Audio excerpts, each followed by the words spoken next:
MSD stands for multiple sulfatase deficiency. So much like the name alludes to, we have children who are deficient in multiple sulfatases.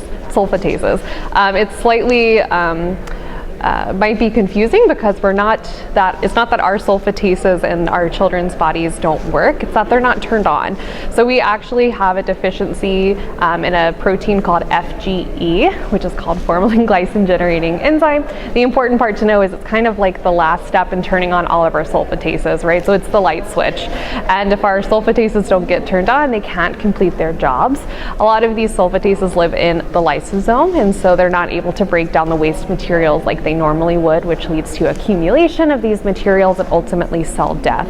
So zooming out from the cell a little bit into the human. So we've got three typical forms of MSD historically, although it's more recently being more accurately described as an attenuated form and then a severe form of our condition. So we have kids who might be affected at birth or shortly after, some who will begin a decline around age 2 years, and then with our more attenuated, it might be more later adolescence. So regardless of when the onset happens, this is a degenerative condition that affects all parts of their body, with the largest affected organ being the brain.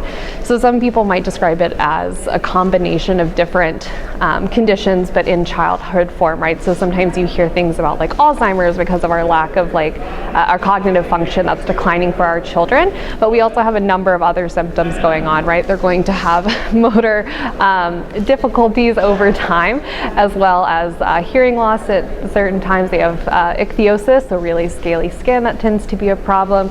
With cognitive decline, a lot of them will experience seizures and staring spells, and we have a number of GI complications that come as well. So several of our kids, one of their first procedures will actually be a G-tube to get adequate nutrition for them to keep going in a sense. Yeah, so that's a